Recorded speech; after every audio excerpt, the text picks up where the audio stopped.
I spent 20 years of my life hacking online video games. Back when I started out, it was the Wild West. Today, the online game is basically a totalitarian government, right? When you're inside the game, you have to play by the game company's rules.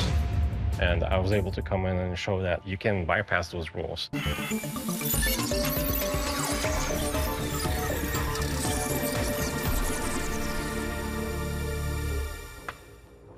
My name is Adrian. Online, I'm known as Manfred, and I spent 20 years of my life hacking video games and exploiting their online virtual economies.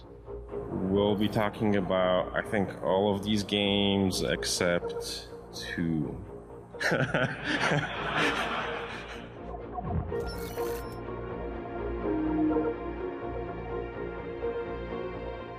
Other people have come out publicly, but not at the level that, and transparency that I came out with.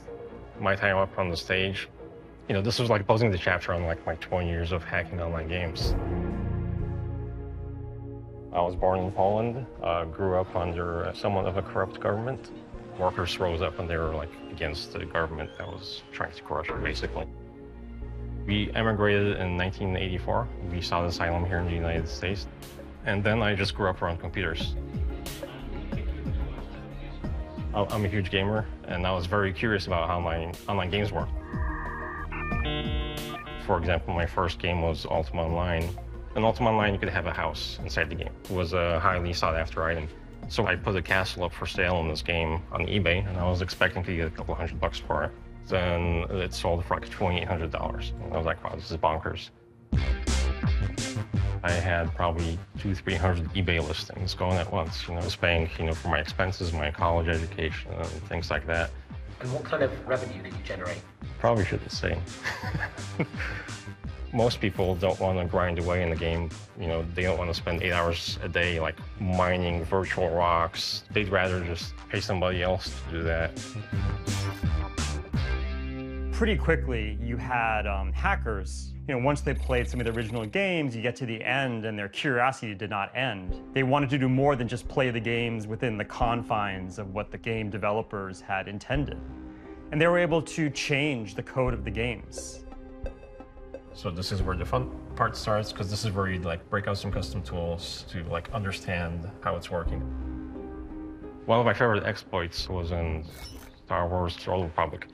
Let's say you had 5 eggs in your inventory. You could say, hey, I want to delete 3 eggs. And then the game says, all right, I'll delete 3 eggs, and now you have 2 eggs in your inventory.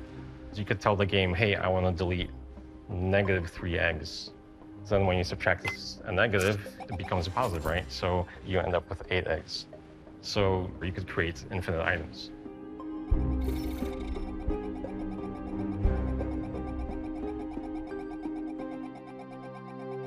When online gaming really kicked off, it became new heights. Everyone was looking for glitches in games and bugs to take advantage of, to make more and more money out of it.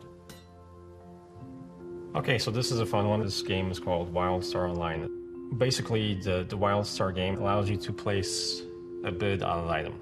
So I'm going to create a buy order for some gadget, and I'm going to pay 5 units of in-game currency, but I'm going to modify this as it's going out to the game server, and I'm going to say I'll buy this for 9 quintillion units of gold.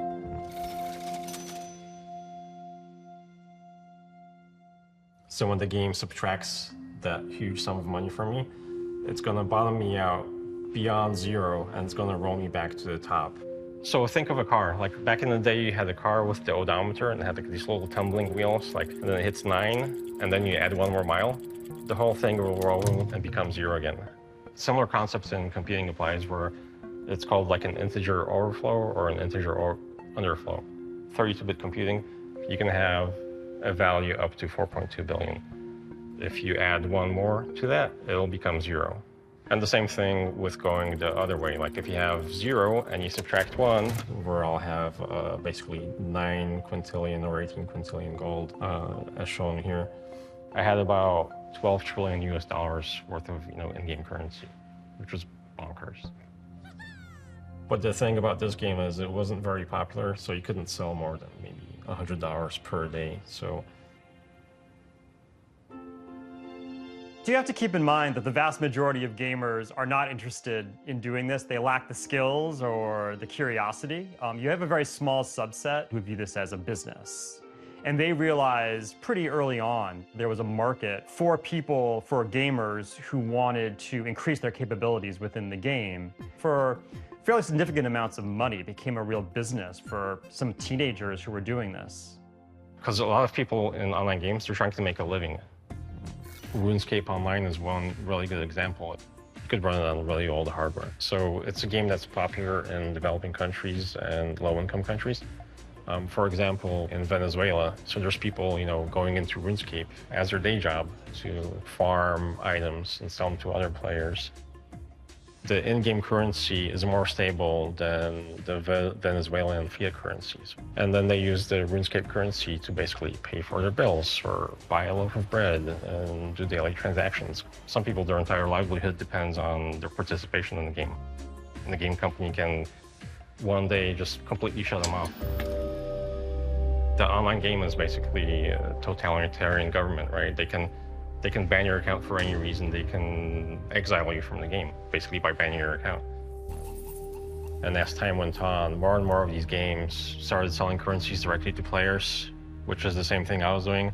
So that's when I backed out and I said, all right, it's time to close this hacking for fun and profit chapter and move on. It was interesting because, the solidarity movement that the government in Poland was trying to crush back in, in the early 80s, it was workers' rights versus the government. And right now in online gaming, there's a similar theme going on.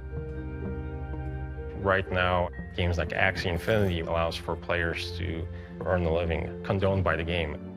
It's a blockchain-based game, meaning that the players own their assets and it's cryptographically proven. Like you log into this game, you build up your character, and then you can list it on an auction house, you get some money, and you can cash out. And then you have your other section of your player base, they just want to buy a character from another player. And in the end, everybody wins. Axie Infinity has a huge participation in the Philippines, and people are quitting their day job to participate in this online economy where they're making a better living. Games are more than just what developers tell us how we should play them. And I was able to come in and show that, no, that you can bypass those rules. A game is basically a virtual country now, where you have citizens, and you want to attract more citizens, and you want to give them the tools for them to produce goods and services. Keep your players happy, keep them as workers happy, and as a game company, you'll make more money.